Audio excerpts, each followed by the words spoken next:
The wildfires have been burning up plastics, construction materials, household products, metals and chemicals inside the structures that they burn, blanketing LA County with a toxic soup of smoke, ash and noxious gases that can be dangerous, even deadly.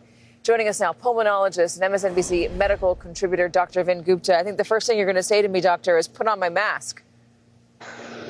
That's right. But you bring up something really important that we need to talk about. People think an N95 respirator, Katie, you and I have talked about that mask how many years now for various reasons.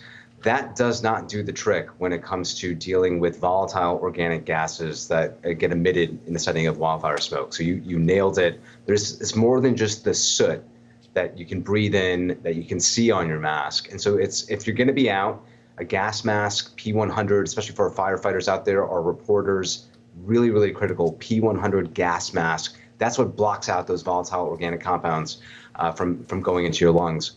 More broadly, for everybody watching, and Katie, this is really, really important. This can save lives.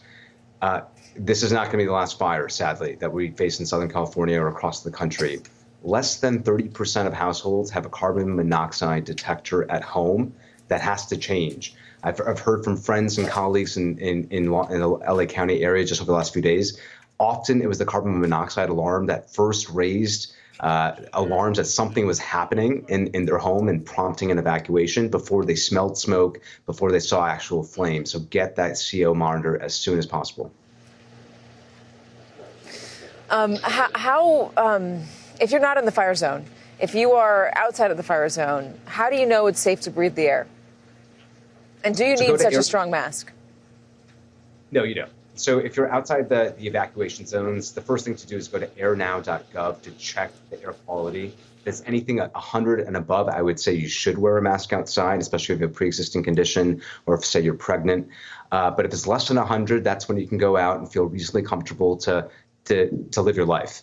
The things to do if you're in a place where the air quality index is above 100, stay indoors, avoid any physical exertion, if you can, outdoors. Run your air conditioning, actually lower the damper outside so that you're recirculating air, but run your AC. Hopefully you have one. If you have an air filter, especially from pandemic days, run that. That will be very useful. And make sure you keep your windows closed. I actually recommend you putting duct tape on where the windows meet the ledge so that you minimize permeation of particles into your at-home environment. But those are some things you can do. Who is particularly at risk? So, Katie, it's going to be anybody that's medically higher risk, 60 and older, just based on an age perspective. If you have underlying lung or heart disease, I worry about you. We're seeing this throughout LA County, especially seniors. They're very high risk for ending up in the ER. We're seeing lots of exacerbations. So that's a concern. And then young kids, frankly, anybody that's less than a teenager is at risk because they still have developing lungs. Developing lungs are uniquely prone to the impacts of wildfire smoke that can actually cause them to shrink. And it can be just a matter of a few days of exposure, especially if you're out there, you're breathing this air without any protection. Even a few days of exposure can impact developing lungs and developing immune systems. Lastly, I'll just say, if you're pregnant, treat yourself as though you would if you're 65 years of age or older. Not only is wildfire smoke uniquely impactful and can really be harmful to your developing baby, but it is impactful to the immune system of a pregnant female. So that's where it's really important, pregnant, to take extra precautions. Dr. Vin Gupta, thank you very much for joining us. And still ahead, what it's like to learn your home is the last one standing in a completely devastated neighborhood. What does that feel like? We're going to ask somebody in that exact situation. It's not so easy.